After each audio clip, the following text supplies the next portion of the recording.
शनि के उपग्रह टाइटन को ढकने वाली धुंधली नारंगी बादलों की परत के नीचे सौरमंडल के सबसे महान रहस्यों में से एक छिपा हुआ है। वहाँ एक ऐसी दुनिया मौजूद है जो हमारी पृथ्वी से कई मायनों में मिलती जुलती है। एक ऐसी जगह जो अजीब तरह से जानी पहचानी भी लगती है और फिर भी पूरी तरह अनजान और रहस्यमय है। कई दशकों तक टाइटन की सतह मानव दृष्टि से ओझल रही, जब तक कि नासा ने उस घने धुंधले आवरण को भेदने का तरीका नहीं खोज लिया, जिससे इस चंद्रमा का वास्तविक स्वरूप उजागर हो सका। और उन्होंने जो खोजा वो सचमुच चौंकाने वाला था। टाइटन के साथ हमारा पहला निकट संपर्क वर्ष 1979 में हुआ, जब नासा ने पायोनियर 11 नामक एक रोबोटिक अंतरिक्ष यान को पहली बार शनि ग्रह की ओर भेजा, ताकि उसके वलयों और उसके चारों ओर घूमने वाले चंद्रमाओं का अध्ययन किया जा सके। वास्तव में मानवता को टाइटन के अस्तित्व का पता सदियों पहले ही चल चुका था, जब 1655 में डच खगोलशास्त्री क्रिश्चियन हाइगन्स ने इसकी आधिकारिक खोज की थी। टाइटन को पहचानना कठिन भी नहीं था, क्योंकि अपने नाम की तरह ही ये एक विशाल चंद्रमा है। इसका आकार बुध ग्रह से भी बड़ा है और ये हमारे चंद्रमा से लगभग 50% अधिक चौड़ा है। फिर भी ये हमसे अविश्वसनीय रूप से दूर स्थित है। जब पायोनियर 11 पहली बार टाइटन के पास पहुंचा तो वैज्ञानिक बेहद उत्साहित थे, ये देखने के लिए कि ये वास्तव में कैसा दिखता है। लेकिन अंतरिक्ष यान केवल उसके चारों ओर फैली घनी नारंगी धुंध ही देख सका, एक ऐसा आवरण जिसे भेद पाना असंभव था। इसके बावजूद पायोनियर 11 ने एक महत्वपूर्ण कार्य पूरा किया, उस धुंध की संरचना की जांच। और यहीं से एक बेहद दिलचस्प तथ्य सामने आया। टाइटन का वायुमंडल घना है और नाइट्रोजन से भरपूर है, बिल्कुल पृथ्वी के वायुमंडल की तरह, जहां प्रमुख तत्व भी नाइट्रोजन ही है। लेकिन टाइटन पर एक और परिचित खोज हुई, और यही वो चीज़ थी जिसने वैज्ञानिकों की जिज्ञासा को सचमुच प्रज्वलित कर दिया। हाइड्रोकार्बन। तकनीकी रूप से ये कार्बन और हाइड्रोजन परमाणुओं से बने यौगिक होते हैं। हम में से अधिकांश लोग हाइड्रोकार्बन का उपयोग लगभग रोज करते हैं, जैसे पेट्रोल या प्रोपेन गैस जैसे ईंधनों के रूप में। टाइटन पर वायुमंडल मीथेन गैस से भरा हुआ है, जिसे हम प्राकृतिक गैस के रूप में जानते हैं। तो ये नासा के वैज्ञानिकों के लिए इतना महत्वपूर्ण क्यों है? इसका एक व्यावहारिक उत्तर ये है कि ईंधन के अलावा कार्बन आधारित ये संरचनाएं जीवन की निर्माण ईंटें मानी जाती हैं। डीएनए और प्रोटीन जैसे महत्वपूर्ण अणु भी हाइड्रोकार्बन ढांचों पर आधारित होते हैं। एक और परिचित शब्द है कार्बोहाइड्रेट। नाम मिलता जुलता है और वास्तव में संबंध भी है, लेकिन कार्बोहाइड्रेट में ऑक्सीजन भी शामिल होती है। इसीलिए यदि हम टाइटन पर ऑक्सीजन खोज लें तो हमारे पास न केवल जीवन की निर्माण सामग्री होगी, बल्कि उस जीवन को बनाए रखने के लिए भोजन भी होगा। और अभी से बता दें, टाइटन पर वास्तव में ऑक्सीजन मौजूद है, लेकिन उसे देखने के लिए हमें बहुत गहराई में तलाश करनी होगी।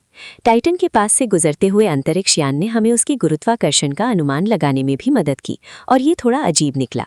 हमारे चंद्रमा से बहुत बड़ा होने के बावजूद टाइटन का गुरुत्वाकर्षण उससे थोड़ा कम है। इसका मतलब है कि टाइटन बहुत घना पथरीला पिंड नहीं है, और ये पूरी तरह चट्टानों से बना हुआ नहीं हो सकता। ये तथ्य कई रोचक संभावनाएं खोलता है। घने वायुमंडल और कम गुरुत्वाकर्षण का संयोजन ये संकेत देता है कि यदि कोई व्यक्ति विशेष पंखों वाला सूट पहन ले तो वो किसी चट्टान से कूदकर पक्षी की तरह लंबे समय तक हवा में तैर सकता है। यही कारण है कि उड़ने वाले वाहन टाइटन की सतह की खोज के लिए आदर्श साधन माने जाते हैं। तो 1970 के दशक में नासा ने यही पाया, सौरमंडल के बाहरी क्षेत्रों में पृथ्वी जैसे कई तत्व छिपे हुए हैं। उन्हें एहसास था कि टाइटन के बादलों के नीचे कुछ ऐसा हो सकता है जो जीवन और ब्रह्मांड के बारे में हमारी सारी समझ बदल दे। वो जगह खगोलीय दृष्टि से पास भी है और फिर भी अविश्वसनीय रूप से दूर। उन्हें बस तकनीक के विकसित होने का इंतजार करना था।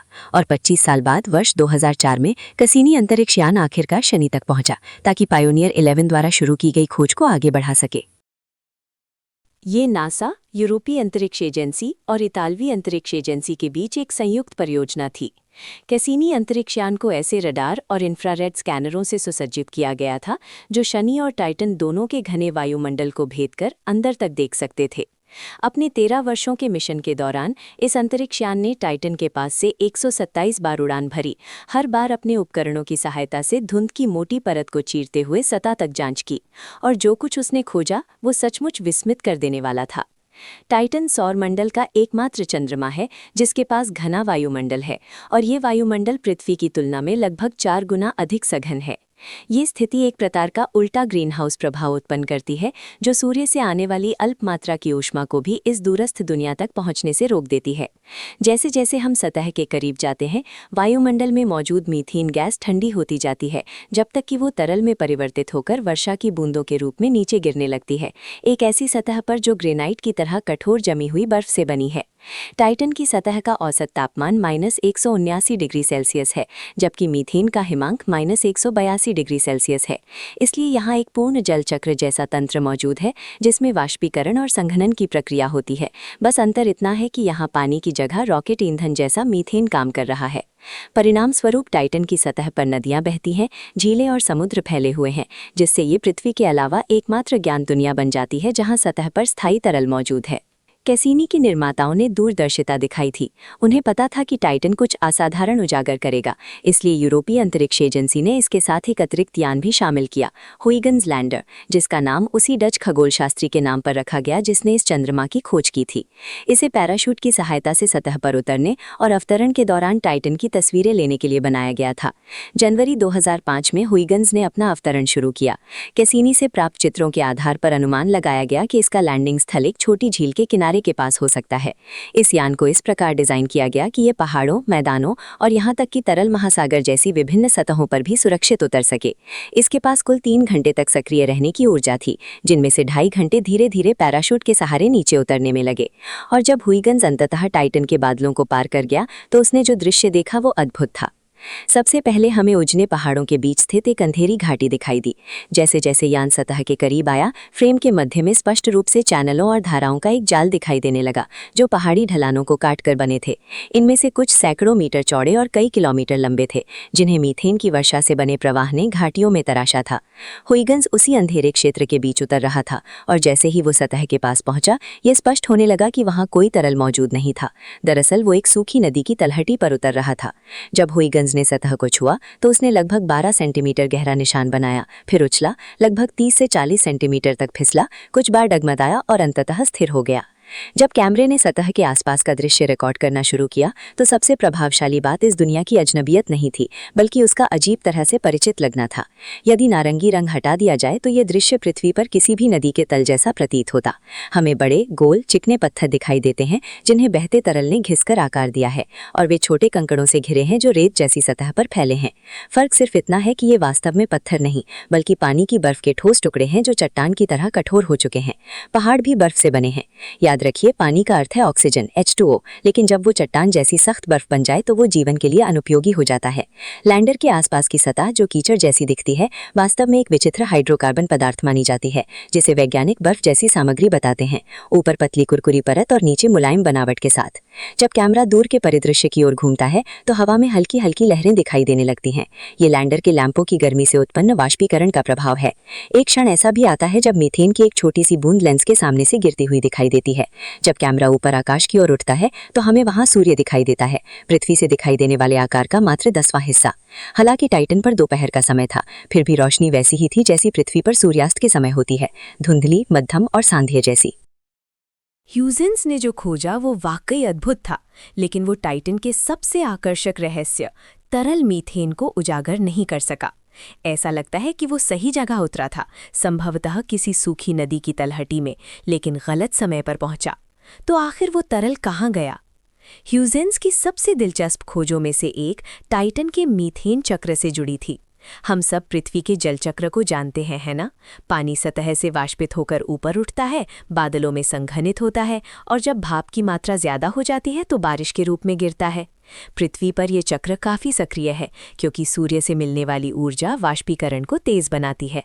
लेकिन टाइटन की सतह पर, जहां सूर्य का प्रकाश बहुत कम पहुंचता है, तरल मीथेन बेहद धीमी गति से वाष्पित होता है, और जब ये वाष्पित होता है तो वो सारा मीथेन वाष्प एक विशाल घने बादल स्तर में जमा होता रहता है, जो तब तक बारिश नहीं करता जब तक उसमें अत्यधिक मात्रा इकट्ठी ना हो जाए।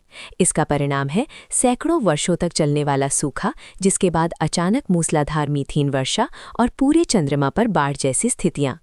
दुर्भाग्य से जब हमने टाइटन का दौरा किया तब वहां बरसात का मौसम नहीं था, लेकिन इसका मतलब ये नहीं कि वो पूरी तरह सूखा था।